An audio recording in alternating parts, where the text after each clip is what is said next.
Hi, I'm Dr. Ted Christ. I'm a professor at the University of Minnesota and founder of FAST and FastBridge Learning. In this video, I'm going to try to describe why schools and districts implement FAST. As you likely know, 20% of students in the United States have some sort of reading disability. 60% of those function at or below the basic level, which compares to only 18% of students without disabilities.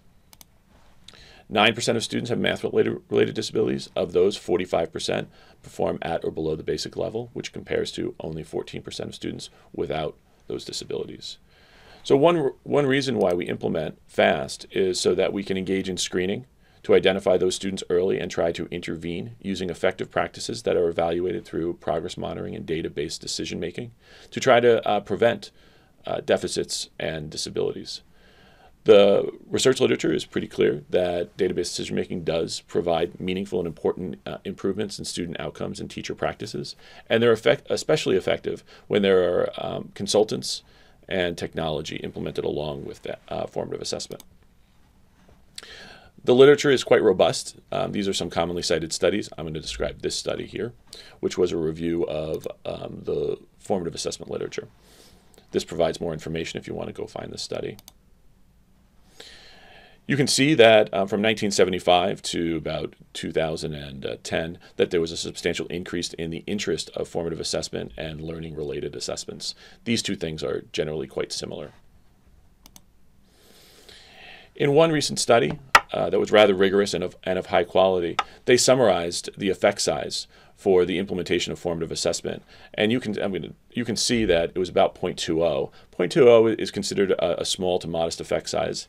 It's slightly higher in the area of English language arts, a little bit lower in mathematics. But these effect sizes increase and are influenced by the use of high-quality professional development and the use of technology. Although this effect size is not considered large by some estimates, it really is meaningful. And the What Works Clearinghouse, which is housed within the Institute for Education Sciences within the U.S. Department of Education, considers this evidence to meet the criteria for positive effects. So there are strong positive effects associated with the implementation of formative assessment or a system like FAST. Now, what does this mean in practice? Well, in practice, if we have 80% of our students that meet the standards for proficiency, and we implement formative assessment, which might have an effect size of 0.2, 0.25, 0.30, or 0.40, we increase the proportion of students that are proficient from 80 to 85 to 86 to 87 to 89%, which means we can, through effective implementation of high-quality formative assessment, we can effectively reduce the proportion of students with deficits and disabilities from 20% to 11%. Now, what is the evidence specifically for FAST?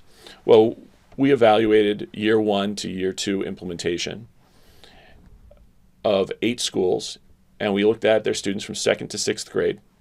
And you can see these effect sizes, which are larger than were observed in that previous study. And you can observe that the differences were statistically significant in a number of ways. So what does this mean for you? Well, upon the implementation of FAST, if you're a district that has approximately 80% proficiency, and you implement, we just grabbed something in the middle of the effect sizes we observed for FAST, you will reduce from 20% of students with deficits and disabilities down to 13% of students with deficits and disabilities. Now, these are really good outcomes, but we want to improve them further. So a number of years ago, we answered this question: how do we prepare and train our staff on the use of FAST and assessments? So to answer that question and address that need, we developed a variety of training modules so that training is fully automated and it is self-paced and it is personalized. We tried to include videos and opportunities for practice and then finally certification. So individual teachers and leadership in a particular school district can ensure high-quality data is entering the system. The most common question we get now is, okay, we've collected our data, now how do we use it? Well, this is a conceptual question. Now, we've tried to address that with a variety of reports. This is a screening report, which provides both benchmarks, indicators of performance accuracy, and then norms at the class, school, district, and national level. We've also developed a variety of instructionally useful reports. So we have inventory reports, so you can do item level analysis. You can identify strengths and weaknesses. We have these kind of instructional guidance reports for aReading and aMath. We have a variety of reports for progress monitoring purposes, so you can view your data in a variety of ways. However, we still get questions, and our observations when we work with educators in districts is that they need more support.